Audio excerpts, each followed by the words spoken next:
সকলকে জয় যিশু। সকলকে স্বাগত এবং ধন্যবাদ জানিয়ে প্রভুর বাক্য নিয়ে চলে আসলাম আরও একটা সুন্দর সময়। প্রত্যেকটা দিনের মতন আজকের আরও একটি সময় আমরা প্রভুর থেকে পেয়েছি। সেই জন্য পিতা ঈশ্বরকে অসংখ্য ধন্যবাদ দিই যেন প্রত্যেকটা দিন আমরা প্রভুর উপরে নির্ভর করে চলতে পারি। কারণ ঈশ্বর তিনি আমাদেরকে প্রত্যেক নিয়ত প্রতিপালন করছেন, আমরা প্রত্যেক নিয়ত তার হস্ত দ্বারা পরিচালিত হচ্ছি। তিনি আমাদেরকে প্রত্যেকটা সময় সান্ত্বনা দেন যেন আমরা তার উপরে নির্ভর করতে পারি। প্রত্যেকটা সময়ের জন্য তিনি আমাদেরকে উত্তর দেন। শুধু আমাদেরকে তার উপরে নির্ভর করতে হবে, তার উপরে বিশ্বাস করতে হবে। তো বিশ্বাসী ভাই বোনেরা, আমরা বিশ্বাস করি প্রভু যিশু তিনি আমাদের প্রত্যেক নিয়ত লক্ষ্য রাখছেন, তিনি আমাদের প্রত্যেক নিয়ত দেখছেন, তিনি আমাদের প্রত্যেক নিয়ত উত্তর দিচ্ছেন। কারণ আমরা বিশ্বাস করি আর তার কারণ আমরা উত্তর পাই। প্রভু যে আমাদেরকে উত্তর দেন সেই উত্তর আমরা পাই তাও আমরা জানি। তাই তার উপরে বিশ্বাস, তার উপরে প্রেম, তার উপরে ভরসা আমাদের আরও দ্বিগুণভাবে বৃদ্ধিপ্রাপ্ত হয়। তাই আমি সকলের উদ্দেশ্যে বলতে চাই, শুধুমাত্র যেন প্রভুর ওপরেই আস্থা রাখি, যেন আমরা প্রভুর ওপরেই ভরসা রাখি। আর আজ আমি সেই বিষয় নিয়ে আলোচনা করতে চাই যে যখন আমরা সমস্যার মধ্যে গিয়ে যাব এবং সমস্যার মধ্যে গিয়ে পড়ব, সেই সময়গুলোতে আমরা ঈশ্বরের বাক্য থেকে দেখব ঈশ্বরের বাক্য আমাদের জন্য কি বলছে। এগুলো শুনতে অনেক সাধারণ মনে হয় যেন রোজই শুনি এই বাক্য। হতে পারে রোজই শুনি, কিন্তু সমস্যাটাও আমাদের জীবনে রোজই কাজ করে। তাই প্রত্যেকটা দিন যখন বাক্য শুনি, প্রত্যেকটা দিনই যখন সমস্যা আসে, তখন আমাদের কর্তব্য ওই প্রত্যেকটা দিনই প্রভুর উপরে নির্ভর থাকা। তাই আমরা আজকের পড়ব, দিনের শুরুটা আমরা প্রভুর হস্ত ধরেই করতে চাই এবং দিনের শেষও আমরা প্রভুর হস্ত দ্বারাই করতে চাই। তিনিই যেন পরিচালনা করেন, তিনিই যেন রক্ষাকারী হয়ে রক্ষাকর্তা হন আমাদের, তিনিই আমাদের ত্রাণকর্তা। আমরা তাই তার উপরে নির্ভর করি। তো বিশ্বাসী ভাই ও বোনেরা, আমি বলতে চাই গীত সংহিতা তার 53 গীত সর্বপ্রথম দেখো। প্রথমত আমাদেরকে জানতে হবে যে ঈশ্বর আছেন।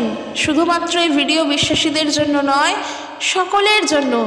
যারা প্রভু যিশুকে জানে না, যারা ঈশ্বরকে জানে না, আমি তাদেরও জন্য ভিডিও করছি। কারণ তাদের কাছে এই ভিডিও পৌঁছে দিও, তারা যেন জানতে পারে সত্য কি এবং সত্য যে আছে। আমরা গীত সংহিতা তার 53 গীত 1 পদ থেকে দেখব। সর্বপ্রথম সেখানেই বলছে, একমাত্র বোকারা ভাবে ঈশ্বর বলে কিছু নেই। যারা বোকা, যারা প্রকৃতপক্ষে ঈশ্বরকে বিশ্বাস করে না, তারা সত্যিই বোকা। কারণ বাক্য বলছে একমাত্র বোকারা ভাবে ঈশ্বর বলে কিছু নেই। কারণ কি? তারা নিজের জ্ঞানের উপরে নির্ভর করে, তারা এই জগৎকে বিশ্বাস করে চলে। তারা বিশ্বাসই করে না ঈশ্বর বলে কিছু হয়, তারা বিশ্বাসই করে না ঈশ্বরের উপস্থিতি আছে, তারা বিশ্বাস করে না যে আমাদের জন্য ঈশ্বরও কিছু ভাবেন, ঈশ্বরও আমাদের জন্য চিন্তা করেন। তারা বিশ্বাসই করে না। তাই জন্য বাক্য বলছে একমাত্র বোকারা ভাবে ঈশ্বর বলে কিছু নেই। বলছে এই ধরনের লোকেরা দুর্নীতিগ্রস্ত, দুর্জন এবং ক্ষতিকর। ওরা ভালো কিছু করে না।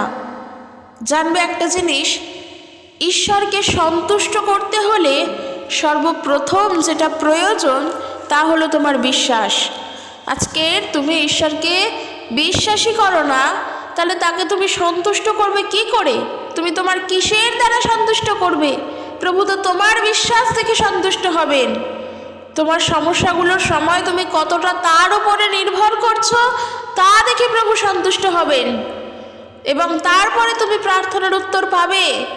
তাহলে তুমি আজকের যদি বিশ্বাসই না করো যে ঈশ্বর বলে কিছু হয়, তাহলে কোনোভাবেই তাকে তুমি সন্তুষ্ট করতে পারবে না, কারণ তুমি তো তাকে বিশ্বাসই করো না। আর ঠিক সেই কারণের জন্য বলছে একমাত্র বোকারা ভাবে ঈশ্বর বলে কিছু নেই। 2 পদে বলছে প্রকৃতপক্ষে একজন ঈশ্বর আছেন যিনি স্বর্গ থেকে আমাদের লক্ষ্য করছেন। ঈশ্বর সেই সব জ্ঞানী মানুষের খোঁজ করছেন যারা ঈশ্বরের খোঁজ করে। যারা প্রকৃতপক্ষে ঈশ্বরের খোঁজ করে তারা বুদ্ধিমান, তারা জ্ঞানী। দেখবে যখন আমরা সমস্যার মধ্য দিয়ে যাই, অনেক চিন্তা আমাদের মাথায় তখন আসেই অনেক চিন্তা আসে। তখন আমাদের এরকমও চিন্তা আসে যে আমি যদি অমুকের কাছে যাই তাহলে তো আমি উত্তর পাবো, তাহলে আমি একবার যেয়ে দেখি ও আমাকে এই সমস্যা থেকে বের করতে পারে কিনা, একবার ওর কাছে গিয়ে দেখি ও কোনো আশা দেয় কিনা, ও কোনো ভরসা দেয় কিনা। এই ধরনের চিন্তাও কিন্তু আমাদের মাথায় আসে, এই ধরনের ভাবনাও আমরা ভাবি। বলবো না যে এরকম চিন্তা আমরা করি না, অবশ্যই করি। তাহলে বলতে চাই এইখানে এসেই যে যখন আমরা এইভাবে মানুষের উপরে নির্ভর করব, তখন আমরা ঈশ্বরকে সন্তুষ্ট করতে পারবো না। কারণ যখনই তোমাদের মধ্যে এই ধরনের চিন্তাগুলো আসবে যে আমি যদি একবার ওর কাছে গিয়ে দেখি ও হয়তো আমাকে সাহায্য করতে পারে, একবার ওকে বলে দেখি ও হয়তো আমাকে ভরসা দিতে পারে, কিন্তু বাক্য বলছে কি প্রকৃতপক্ষে একজন ঈশ্বর আছেন যিনি স্বর্গ থেকে আমাদের লক্ষ্য করছেন, এবং ঈশ্বর সেই সব জ্ঞানী মানুষের খোঁজ করেন যারা ঈশ্বরকে খোঁজ করে। সমস্যার সময় আমরা যদি মানুষের উপরে নির্ভর করে বসে থাকি, আমরা যদি মানুষের উপরে সাহায্য চেয়ে বসে থাকি, আমরা কিন্তু সাহায্য পাবো না। কেন পাবো না? কারণ আমরা শাস্ত্র পড়ব, যিশাইয়া ভাববাদী পুস্তক তার 40 অধ্যায় 6 পদ থেকে বলছে কি, মানুষ চিরকাল বাঁচে না, তারা আসলে ঘাসের মতো, তাদের ধার্মিকতা বুনো ফুলের মতো। প্রভুর কাছ থেকে আসা একটি শক্তিশালী বাতাস ঘাসের ওপর দিয়ে বয়ে যায়, ঘাস মরে যায়, বুনো ফুল ঝরে পড়ে। হ্যাঁ, সমস্ত লোক ঘাসের মতো, ঘাস মরে, বুনো ফুল ঝরে পড়ে, কিন্তু আমাদের ঈশ্বরের বাক্য চিরকাল থেকে যায়। প্রেজ দ্য লর্ড, প্রভুর গৌরব হোক, কারণ তিনি অনন্তকালীন ঈশ্বর। সেই জন্য বলছি যে প্রকৃতপক্ষে যদি নির্ভর করতেই হয় তাহলে ঈশ্বরের উপরে নির্ভর করো। কারণ গীত সঙ্গীতে আমরা দেখলাম সেখানে ঈশ্বরের বাক্য বলছে কি, ঈশ্বর তাদেরই অন্বেষণ করেন যারা ঈশ্বরের অন্বেষণ করে। যদি আমরা গীত সংহিতা তার 14 গীত 2 পদ দেখি, সেখানেও বলছে ওদের মধ্যে ঈশ্বরের সাহায্য কামনা করে এমন দেখবার জন্য প্রভু স্বর্গ থেকে লোকেদের প্রতি দৃষ্টি রেখেছিলেন, কারণ জ্ঞানী লোকেরা সাহায্যের জন্য ঈশ্বরমুখী হয়। তাই প্রত্যেকের উদ্দেশ্যে বলতে চাই, ঈশ্বর আছেন, ঈশ্বর আমাদের জীবনে সমস্যার থেকে আমাদেরকে উদ্ধার করেন, তার জন্য দরকার ঈশ্বরের উপরে নির্ভর করা। আর ঈশ্বরের উপরে নির্ভর করছো, এর থেকে বড় জিনিস আর কি হতে পারে? কারণ সবার উপরে তো ঈশ্বর, সর্বশক্তিমান তিনি, তার নিজস্ব কোনো রূপ নেই, তার নিজস্ব কোনো আকার নেই। আমরা তাকে জানি, তিনি হলেন আত্মা, তিনি সেই সত্যের আত্মা, তিনি পবিত্র, তিনি সত্যের, তিনি অনুগ্রহের, তিনি ক্ষমার, তিনি দয়ার। আমরা তার উপরে নির্ভর করি, আর যখন আমরা তার উপরে নির্ভর করি তখন তিনি সঠিক রাস্তার জন্য, সত্যের পথের জন্য সেই পথে আমাদেরকে পরিচালনা করেন। তাই জন্য বিশ্বাসী ভাই বোনদের উদ্দেশ্যে বলছি, ঈশ্বরকে বিশ্বাস করা মানেই ঈশ্বরকে সন্তুষ্ট করা। প্রভুর উপরে আস্থা রাখো। তাই সকল সমস্যার মধ্য দিয়ে গেলেও আমাদের উচিত ঈশ্বরের ওপরেই আস্থা রাখা আর প্রার্থনা করা এই মতো যে ঈশ্বর, আপনি যা কিছু করেছেন, আপনি যা কিছু করবেন আমাদের জীবনের জন্য, তার জন্য আমি চিরদিন আপনার প্রশংসা করব। আপনার ভক্তদের সামনে আমি আপনার নামের প্রশস্তি গীত করব, কারণ সেটা খুবই ভালো, খুবই হিতকর। অর্থাৎ কি, আমি আপনার নামের আস্থা রাখবো, আমি আপনার উপরে নির্ভর করব। তাই জীবনে যত প্রবলেম আসুক, যত সমস্যার সম্মুখীন হই, যত বৃহৎ বৃহৎ ক্ষুদ্র ক্ষুদ্র সমস্যা আসুক, যার জন্য হয়তো নিজের ওপরে হাল আমরা ছেড়ে দিয়েছি, আমরা পারছি না, সেই ভাবনার ভার আমরা আর নিতে পারছি না, কারণ আলটিমেটলি চিন্তা করে আমরা কিছুই করতে পারিনি, আমাদের নিজের জীবন অসুস্থ হয়ে পড়ছে, তখনই উচিত প্রভুর ওপরে সেই আস্থাটা ছেড়ে দাও। প্রার্থনা করে বলো যে প্রভু, তুমি আমার জীবনের জন্য যেটা করবে আমি তা সাদরে গ্রহণ করব। কারণ কি, আমি জানি তোমার পরিকল্পনা সত্য, আমি জানি তোমার বিচার ন্যায্য, আমি জানি তুমি সত্য, তাই তোমার চিন্তা ভাবনাও আমার জীবনের জন্য সত্যই হবে। আমরা যেন কখনো কোনো সময়েরই জন্য যেন আমাদের সব থেকে কঠিন মুহূর্তগুলোতে যেন আমরা প্রভুর নামকে জলাঞ্জলি না দিই। কারণ এই রকমের একটা শিক্ষা আমরা ইয়োবের জীবন কাহিনী থেকে পাই। সেই ইয়োব যার জীবনে এত সমস্যা আসলো যে নিজেকে হয়তো একেবারে ধুলির সঙ্গে মিশিয়ে দিল। কারণ দেখতে পাই তো, যখন আমরা ইয়োবের বিবরণ পড়ি, তার জীবনে না তার সন্তানরা রইল, না তার অত সম্পদ রইল, না তার দাম রইল, না তার নিজস্ব নাম, তার প্রতিপত্তি, কিচ্ছু ছিল না, কিচ্ছু ছিল না। যখন দিয়াবলের কাজ তার জীবনে এসেছিল, যখন তার জীবনে প্রলোভন এসেছিল, তার জীবনে তখন কিন্তু কিচ্ছু ছিল না। তার স্ত্রী পর্যন্ত তাকে পরিত্যাগ করেছিল। তারপরেও ইয়োব কিন্তু ঈশ্বরের নামকে একবারের জন্য জলাঞ্জলি দেননি। সে প্রভুর থেকে যা পেয়েছে তা সে সাদরে গ্রহণ করেছে। তাই জন্য সবসময় আমাদেরকে বুঝতে হবে যে সকল সমস্যা যে আমাদের জীবনে দিয়াবল আনছে এমনটাও নয়। সব সমস্যা যে আমরা দিয়াবলের থেকে পাই, প্রলোভনের থেকে আসে এমনটাও নয়। জীবনে কিছু কিছু সমস্যা আসে যা আমাদেরকে ঈশ্বর আঙুল দিয়ে দেখিয়ে দেন আমাদের ওই ভুলের জন্য এখন আমাদেরকে এই সমস্যায় পড়তে হচ্ছে। তিনি আমাদেরকে অনুযোগ করেন, তিনি আমাদেরকে শাসন করেন। তার কারণ কি? তার কারণ ঈশ্বর আমাদেরকে ভালোবাসেন। তাই আমরা যদি হিতোপদেশ তার 3 অধ্যায় 11 পদ থেকে দেখি, সেখানে দেখব, সেখানে এরূপ বলা হচ্ছে, কখনো কখনো তোমার ভুল ত্রুটি দেখিয়ে দেওয়ার জন্য প্রভু তোমাকে শাসন করবেন। এই শাস্তির জন্য রাগ করো না, এই শাস্তি থেকে শিক্ষা নেওয়ার চেষ্টা করবে। কারণ ঈশ্বর কেবল তার স্নেহাস্পদদেরই সংশোধন করেন। হ্যাঁ, ঈশ্বর আমাদের পিতার মতো, তিনি তার প্রিয়তম সন্তানকেই শোধরানোর চেষ্টা করেন। আমরা প্রকাশিত বাক্য তার 3 অধ্যায় 19 পদ যদি দেখি, সেখানে বলছে প্রভু যিশু তিনি এরকম বলছেন, আমি যত লোককে ভালোবাসি সেই সকলকে অনুযোগ করি ও শাসন করি। যদি আমরা ইব্রিয় তার 12 অধ্যায় 6 পদও দেখি, সেখানেও বলছে, কেননা প্রভু যাহাকে প্রেম করেন তাহাকেই শাসন করেন।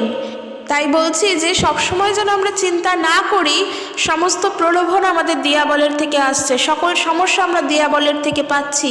হ্যাঁ, যখন দিয়াবলের থেকে আসে সেই সমস্যার সময়ও আমাদের উচিত ঈশ্বরের উপরে নির্ভর করাই। কারণ যখন আমরা প্রলোভনে পড়ি, যখন আমরা মানুষের উপরে নির্ভর করি, আমাদেরকে মাথায় রাখতে হবে যে ঈশ্বরের বাক্য চিরন্তন।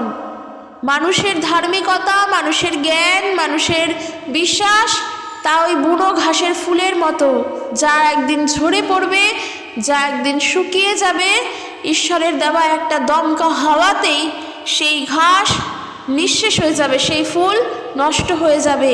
কিন্তু ঈশ্বরের বাক্য তা চিরন্তন। তার বাক্য বলছে কি, আকাশ পৃথিবী লুপ্ত হলেও ঈশ্বরের বাক্যের কোনো ধ্বংস হবে না, ঈশ্বরের বাক্য লুপ্ত হবে না। কারণ ইব্রিয় তার 13 অধ্যায় 8 পদ কি বলছে? সেখানে বলছে, প্রভু যীশু খ্রিস্ট কল্য ও অদ্য এবং অনন্তকাল একই আছেন। তিনি এখন যা, তিনি আগেও তাই, তিনি অনন্তকালীন ঈশ্বর, তিনি একই রকম। তাই আমাদের উচিত সব সময় প্রভুর উপরে নির্ভর করা। তাই জন্য যখনই আমরা দিয়াবলের থেকে পরীক্ষিত হব, তখনও যেন প্রভুর উপরে নির্ভর করি, প্রথম বিষয়।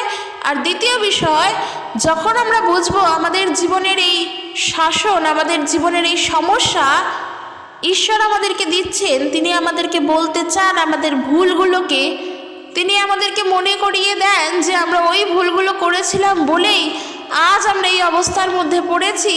অর্থাৎ তার ইচ্ছা আমাদের জীবনের জন্য ছিল, আছে এবং থাকবে। আর আমরা ভুল করেছিলাম বলে আমাদের সেই ভুলগুলো শোধরানোর জন্য যখন আমরা সমস্যার মধ্য দিয়ে যাচ্ছি, তখন জানবে সেই সময় প্রভুর ওপরে আরও বেশি করে নির্ভর থাকা। কারণ ওই সময় সমস্যাটাও ঈশ্বর তোমাকে দিচ্ছেন, প্রভু তোমাকে অনুযোগ করছেন, প্রভু তোমাকে শাসন করছেন এবং শোধরানোর পথ তিনিই খুঁজে বার করে দিচ্ছেন। তাই জন্য আমরা যেন কখনোই না ভাবি যে ঈশ্বর আমাদেরকে শাস্তি দিচ্ছে। ঈশ্বর আমাদেরকে শাস্তি দেন না, তিনি আমাদেরকে শাসন করেন।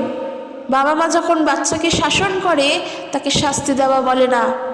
একজন টিচার হয়তো তার স্টুডেন্টকে শাসন করছে, শাস্তি দিচ্ছে, কিন্তু সেই শাস্তিকেও মাথা পেতে নিতে হয়, কারণ ওই বাচ্চাটির ভালোর জন্য, ওই স্টুডেন্টের ভবিষ্যতের জন্য, বড় হয়ে যেন সে সঠিক জায়গায় পৌঁছাতে পারে। ঠিক একই রকম কোনো ভুলের জন্য যদি আমরা এখন রিগ্রেট ফিল করি, আর ওই রিগ্রেট ফিল করে যখন ওই ভুলকে শোধরানোর জন্য এগোই, জানবে ঈশ্বর তোমার সঙ্গে আছে, প্রভুই তোমাকে সাহায্য করবেন। তিনি যখন তোমার জীবনে ভুলটা দেখিয়ে দিলেন, শোধরানোর জন্য পথও করে দিলেন, তখন তার উপরে নির্ভর থাকাটাই সব থেকে বেশি শ্রেয়।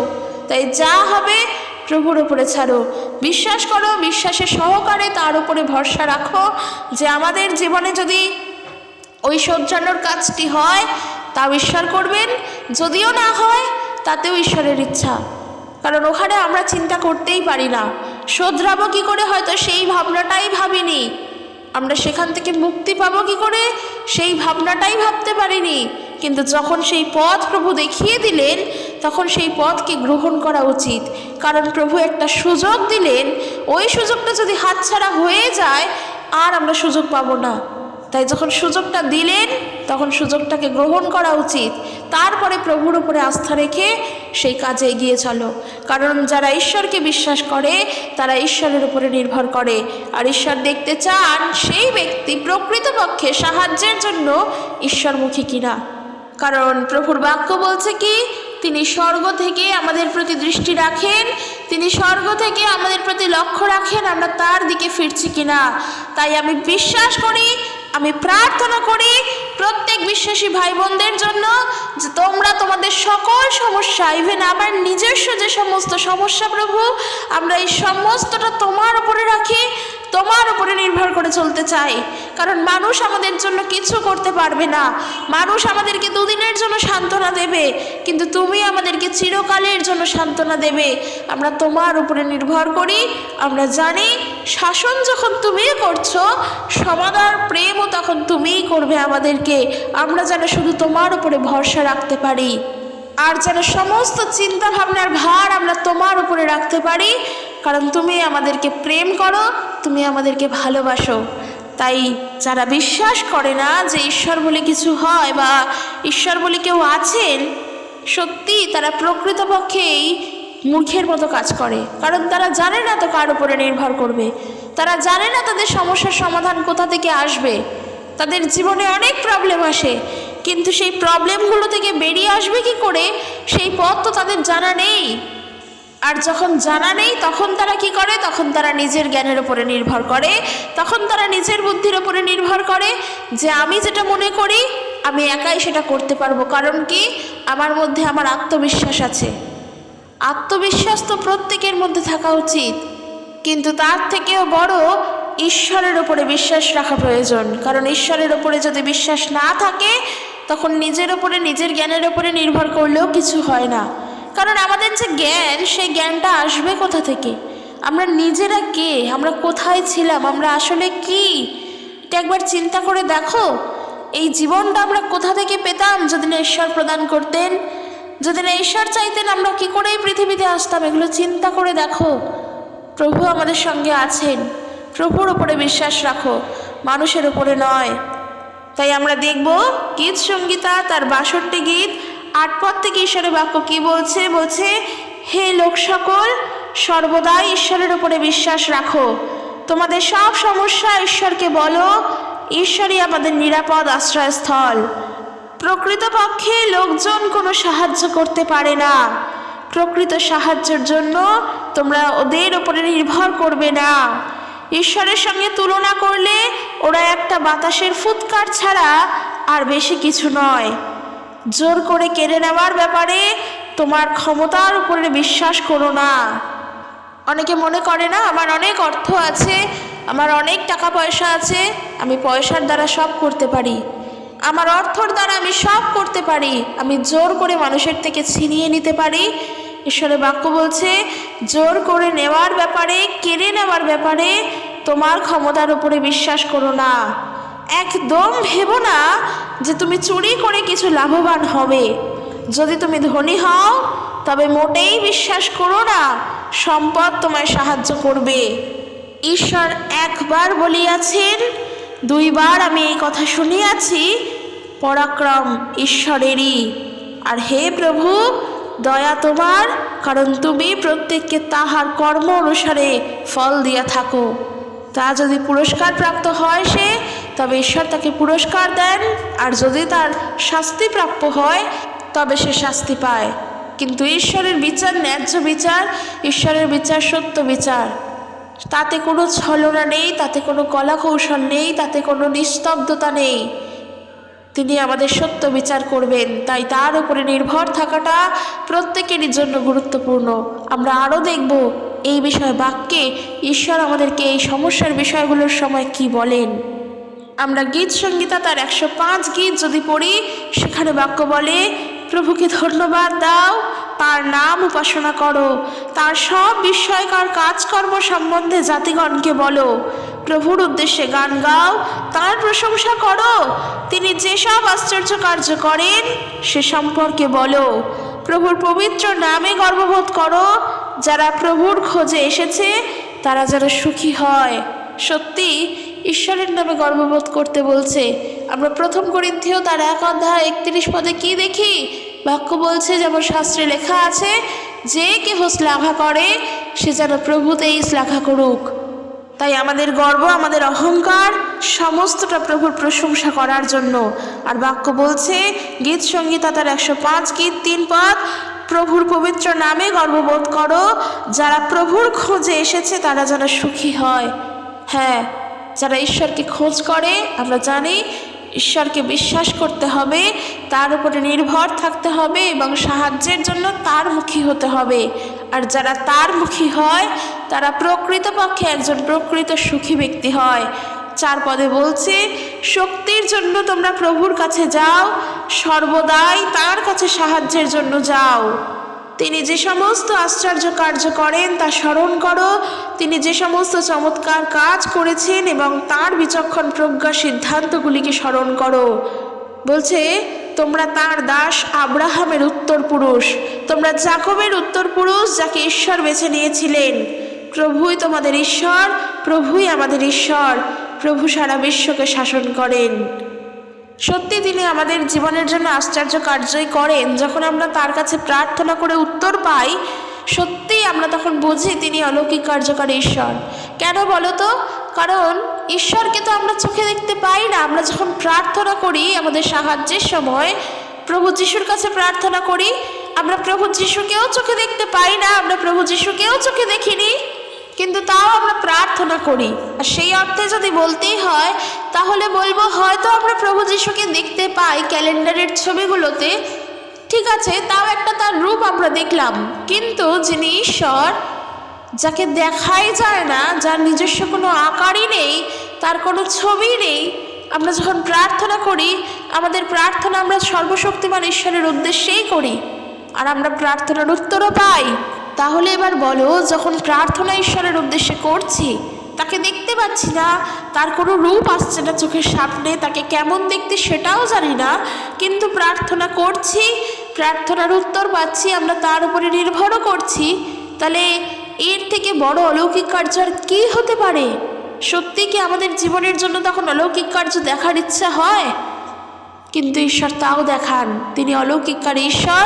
আমরা যেন তার প্রশংসা করি, আমরা যেন তার গৌরব করি, আমরা যেন তাহার নামের ধন্যবাদ করি, আমরা যেন তার স্তুতি গান করি, আমরা যেন তার স্তব গান করি। তিনি আমাদেরকে করতে বলেন, কারণ তিনি আমাদের প্রার্থনার উত্তর দেন। একমাত্র তিনি, যিনি আমাদের সকল কথা ধৈর্য ধরে শোনেন। সাধারণ মানুষের কাছে গিয়ে তুমি যখন একটা বিষয় নয় বারবার চাইবে, তাদেরকে যখন বারবার বলবে, তোমার যতই প্রিয় মানুষ হোক সে তোমার উপরে একবার হলেও ক্ষিপ্ত হবে। কিন্তু যখন তুমি প্রভুর কাছে বারবার চাইছো, প্রভুর কাছে বারবার বলছো, একটা বিষয় নিয়ে অনেকবার প্রার্থনা করছো, শুধু তার উপরে নির্ভর করছো, সমস্যা আসছে, বিভিন্ন চিন্তা মনে আসছে, আবার প্রভুর বাক্যকে স্মরণ করে তার উপরে নির্ভরশীল হচ্ছ, ঈশ্বর কিন্তু তোমাকে তখন প্রার্থনার উত্তর দিচ্ছেন। তাই জন্য সাহায্য পেতে গেলে ঈশ্বরমুখী হও, যে প্রভু আমার জীবনে কোনো মানুষের কার্য করার প্রয়োজন নেই, কারণ মানুষ আমাকে প্রকৃতপক্ষে সেই সুখটা দিতে পারবে না যেটা আমি চাই, সেটা তোমার কাছে আছে। সেই মানসিক শান্তিটা সেটা তুমি আমাকে দেবে, কারণ তোমার বাক্য বলছে কি, যোহদ্দার 14 অধ্যায় 27 পদ, তুমি আমাদের শান্তিদাতা, তুমি আমাদের জন্য শান্তি রেখে গিয়েছো। যেই শান্তি জগৎ দেয় সেই শান্তি তুমি আমাদেরকে দিচ্ছ না, তুমি আমাদেরকে দাও না, তুমি তোমার আপন শান্তি আমাদেরকে দিয়েছো। তাই আমরা তোমার উপরে নির্ভর করতে চাই, হৃদয়ে যেন বিশ্বাস করতে পারি, উদ্বিগ্নতা যেন না আসে, তোমাতে যেন শান্ত থাকতে পারি। আমাদের এইভাবে প্রার্থনা করা উচিত। অবশ্যই যখন সকল সময়ের মধ্যে থাকব, যেই সময়গুলোর মধ্যে দিয়ে যাব, বিশেষভাবে যদি আমরা সমস্যার সময়গুলোর মধ্যে দিয়ে পড়ি, তখন আমাদের অবশ্যই প্রভুতেই আস্থা রাখা উচিত। সেই সমস্যা যদি দিয়াবলের থেকে আসে তাহলেও তাই, আর যদি সেই সমস্যা ঈশ্বর আমাদেরকে শাসন করার জন্য করেন, আমাদেরকে শোধরানোর জন্য করেন, তাহলেও তাই। আমরা যেন প্রভুর উপরে নির্ভর করি, প্রভুর উপরে যেন বিশ্বাসটা রাখতে পারি। আমাদের কর্তব্য এইটা। কারণ আমরা যদি ইব্রিয়দের প্রতি পত্র তার 11 অধ্যায় পড়ি, ইব্রিয়দের প্রতি পত্র তার 11 অধ্যায় 1 পদে বলছে কি, বিশ্বাসের অর্থ হলো আমরা যা প্রত্যাশা করি তা যে আমরা পাবই সেই বিষয়ে নিশ্চিত হওয়া। একেবারে তাই। যখন আমি উদাহরণস্বরূপ বলি, ধরো তোমার বাবার কাছে তুমি একটা সুন্দর পোশাক চেয়েছো, সে হয়তো তার আর্থিক দুরবস্থার জন্য তোমাকে সেই মুহূর্তে দিতে পারছে না, কিন্তু তুমি তোমার বাবার কাছে চেয়েছো, আর তোমার বাবার ওপরে তোমার সেই বিশ্বাসটা আছে যে একদিন সে ঠিক তোমাকে সেই ড্রেসটা কিনে দেবে, অর্থাৎ কি তুমি সেটা পাবেই। এই যে পাবই, এই যে নিশ্চিত হওয়াটা, এটাই হলো বিশ্বাস। যেটা বাক্য বলছে, বিশ্বাসের অর্থ হলো আমরা যা প্রত্যাশা করি তা যে আমরা পাবই সেই বিষয়ে নিশ্চিত হওয়া। তাহলে যিনি আমাদের স্বর্গস্থ পিতা, যিনি আমাদের পরিত্রাণকর্তা, আমরা যখন তার কাছে চাইছি, আমরা কি তা পাবো না? তাহলে আমাদেরও নিশ্চিত হওয়া দরকার যে প্রভু, আমি যা চাইলাম তোমার কাছে তা তুমি আমাকে দেবেই। আর বলছে কি, আসলে এই জিনিস বাস্তবে আমরা কিন্তু চোখে দেখতে পাই না, কিন্তু তার অস্তিত্ব সম্বন্ধে আমরা প্রমাণ পাই। ঠিকই তো, আমরা বিশ্বাস করি, বিশ্বাসের প্রমাণ আমরা পাই। প্রভু যিশুর কাছে প্রার্থনা করি, ওই যে বললাম, ঈশ্বরকে দেখতে পাই না, কি করে তার উপরে বিশ্বাস করতে হয় সেটাও দেখতে পাই না, সমস্যার সময় কি করে তার উপর নির্ভর থাকতে হয় সেটাও দেখতে পাই না, কিন্তু তার কাছে যখন প্রার্থনা করে উত্তরটা পাই, অর্থাৎ তার যে অস্তিত্ব আছে তার প্রমাণ আমরা পাই যখন আমরা প্রার্থনার উত্তর পাই। সেটাই বলছে যে বিশ্বাসের অর্থ হলো আমরা যা প্রত্যাশা করি তা যে আমরা পাবই সেই বিষয়ে নিশ্চিত হওয়া, ও বাস্তবে যা কিছু আমরা চোখে দেখতে পাই না তার অস্তিত্ব সম্বন্ধে প্রমাণ পাওয়া। আর আমরা যেটা দেখব, ইব্রিয় তার 11 অধ্যায় 6 পদ, সেখানে বাক্য বলছে, বিনা বিশ্বাসে ঈশ্বরকে সন্তুষ্ট করা যায় না। যে কেউ ঈশ্বরের কাছে আসে তাকে অবশ্যই বিশ্বাস করতে হবে যে ঈশ্বর আছেন, আর যারা তার অন্বেষণ করে তাদের তিনি পুরস্কার দিয়ে থাকেন। এই যে বাক্য বলছে, ঈশ্বরের অন্বেষণ করতে হবে, ঈশ্বরকে খুঁজতে হবে, ঈশ্বরকে খুঁজে আমরা পাবো, কারণ তিনি সত্য। সত্যকে খুঁজলে সত্য পাওয়া যায়, সত্য চিরকালীন সত্য। তোমার কথার দ্বারা সত্যের পরিবর্তন হবে না, তোমার ইচ্ছা দ্বারা সত্যের পরিবর্তন হবে না, তোমার জোরের দ্বারা, তোমার ক্ষমতার দ্বারা সত্যের পরিবর্তন হবে না, তোমার বিশ্বাসের দ্বারাও সত্যের পরিবর্তন হবে না। সত্য যা তা সত্য থাকবেই, তুমি বিশ্বাস করো চাই না করো। ঈশ্বর আছেন, ছিলেন, থাকবে, এ কথা তুমি বিশ্বাস যদি করো তাহলে করো, আর যদি না করো তাহলেও তিনি থাকবেন। তাহলে যখন ঈশ্বর আছেন, যখন সত্য আছেই, তখন আমাদের উচিত কি, সেই সত্যের উপরে, সেই বিশ্বাসের উপরেই বিশ্বাস থাকা, যেই বিশ্বাস ঈশ্বর আমাদেরকে দিয়েছেন। তাই বিশ্বাসী ভাই বোনেরা, সকল দুঃখের সময়, সকল সমস্যার সময় একমাত্র প্রভু যিশুর উপরে নির্ভর করো, প্রভুর বাক্যের প্রতি ভরসা রাখো, কারণ তুমি এটা জানো যে তোমার হতাশার সময় প্রার্থনা প্রভু গ্রহণ করেন, তোমার সমস্যার সময় প্রার্থনা প্রভু গ্রহণ করেন। তিনি আমাদের কারোর মুখকে ছোট করেন না, তিনি আমাদেরকে কাউকে লজ্জা পেতে দেন না। তাই প্রার্থনা করি, যেই মুখের দ্বারা ঈশ্বরের গৌরব হয়, যেই মুখের দ্বারা ঈশ্বরের প্রশংসা হয়, সেই মুখ দিয়ে যেন মিথ্যা না বেরোয়, সেই মুখ দিয়ে যেন সর্বদা সত্য আসে, ঈশ্বর যেন সত্য বলতে আমাদেরকে সাহায্য করেন। কারণ জিরমীয় ভাববাদী পুস্তক তার 17 অধ্যায় 7 পদ থেকে যদি পড়ি, সেখানে বাক্য বলছে কি, কিন্তু যে ব্যক্তি প্রভুতে বিশ্বাস রাখবে সে প্রভুর আশীর্বাদ থেকে বঞ্চিত হবে না, কারণ প্রভু তাকে দেখাবেন যে তাকে বিশ্বাস করা যায়। ঈশ্বর নিজেই দেখান যে তার উপরে আস্থা রাখা যায়, তার উপরে বিশ্বাসটা রাখা যায়। তাই সকল সমস্যার সময় আমরা যেন ঈশ্বরের মুখী হই, কারণ আমাদের সাহায্য কোথা হইতে আসে? আমাদের সাহায্য সদা প্রভু হইতে আসে।